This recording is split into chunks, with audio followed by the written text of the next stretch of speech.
The wire tightened with every twitch of the cat's paw. Her scream tore through the frozen pines. Sharp, raw, swallowed instantly by the cold. Dawn hadn't risen yet. Only the dim gray of winter clung to the clearing. Frost glittered around her like shattered glass. Her breaths came fast, then thin, each one weaker than the last. Then something moved between the trees. A fox kit, tiny ribs showing beneath his red fur, stepped into the half-light. His ears were too big for his head, his movements unsteady, as if hunger had carved itself into his bones. The cat, Ember, his back arched, trapped between terror and collapse. But the kit didn't lunge. He crept closer, nose brushing the wire, cutting into her paw. He bit down. A pull. A second. A third. Until the cable snapped with a faint, final click. Ember stumbled free. The kit fell back, panting, blood streaking his muzzle. For a heartbeat, cat and fox stared at each other, two fragile lives tied by pain and instinct, before vanishing in opposite directions. William Brooks woke to the wrong kind of silence. He'd lived alone for years, a carpenter with quiet hands and a way of listening to the world without expecting it to answer.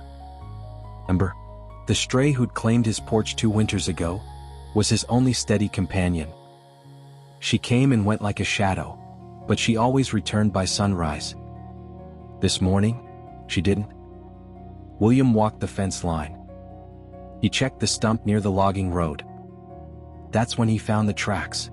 A fox kit's tiny prints and Ember's paw marks beside them, pressed deep into the frost. They shouldn't have been together. When Ember limped home near dusk, paw swollen, fur matted, she didn't look at William. She stared into the tree-lean, ears stiff, as if listening for something small and trembling. Something that mattered. 3 nights later, a storm hit.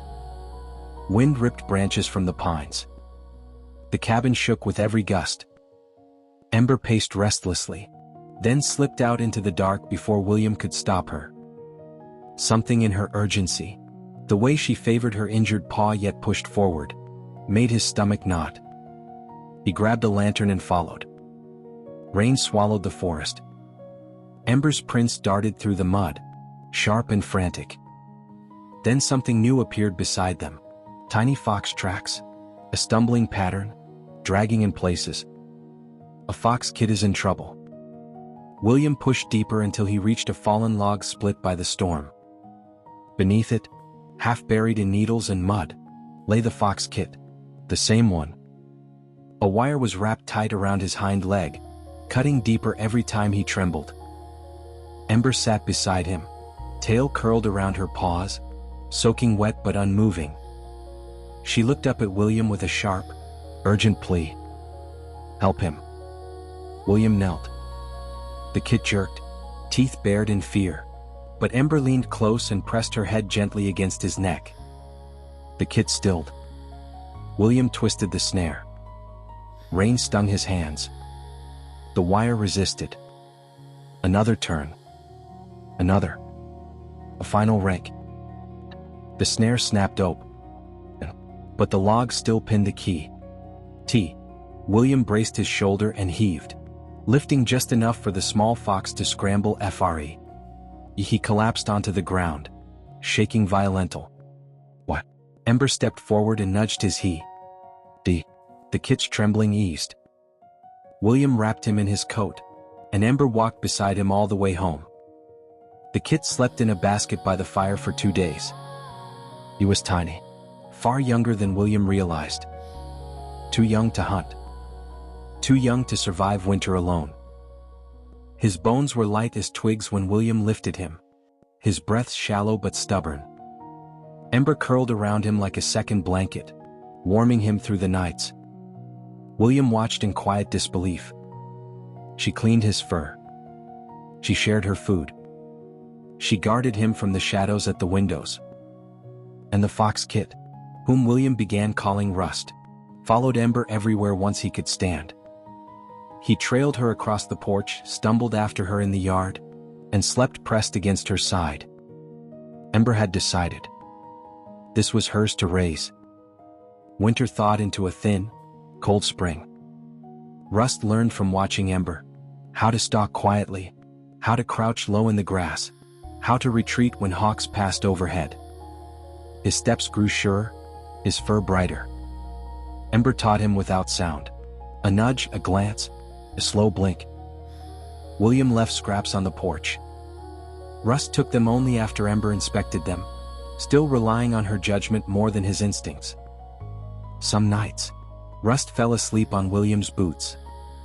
Ember watched from the windowsill, unthreatened, as if sharing her trust. Seasons turned. Rust grew taller, stronger. His kid-soft face sharpened into the angles of a young fox. He began to roam farther during the day, but he always returned by nightfall to curl beside Ember beneath the birch tree. They were mismatched, cat and fox, predator and predator, yet bound by the simplest truth. One had saved a life. The other had given it back. By the second spring, Rust was fully grown. His coat gleamed a coppery hue in the sunlight. His stride carried confidence. He could hunt, outrun, and outthink danger. He no longer needed Ember to survive. But he stayed anyway. Every morning, he waited for her at the porch. Every evening, he slept in the hollow they'd worn beneath the birch. Their companionship had outgrown survival. It had become something quieter, older, and deeper. William often found them watching the sunrise together. Ember perched on the lowest branch, Rust sitting beneath her, both still as statues. But time began to thin Ember. Her breath shortened. Her steps faltered. Her nights grew longer. Rust sensed it before William did. He stayed closer, watched her more intently, and circled her when she walked. When she stumbled, he pressed his body against hers to keep her steady. She let him. The one she raised was now the one who guarded her. One cold morning, Ember could no longer rise. William lifted her gently, settling her in her favorite basket by the fire. Rust lay beside her, chin resting on her flank, breath sinking with hers as if trying to keep her alive by sheer presence. She passed in the quiet hour before dawn. Rust didn't move for a long time. William buried Ember beneath the birch she loved. Rust stood a few feet away, silent, tail low, ears trembling. When William stepped aside, Rust approached the mound of fresh earth. He lay down, pressed his nose to the soil, and stayed until dusk. Rust did not live on the porch after that. He returned to the wild, as foxes do.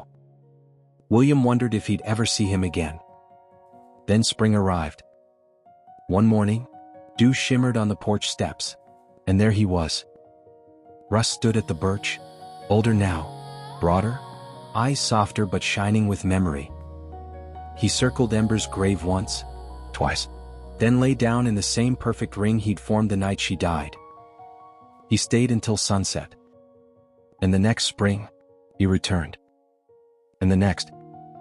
Every year, when the birch leaves unfurl and the valley thaws, a grown fox curls beside a mound of earth and sleeps, head lowered, tail wrapped close, as if keeping watch over the one who once kept watch over him. A promise kept long after her heartbeat faded. A bond that outlasted seasons. A cat who raised a fox kit, and a fox who never forgot.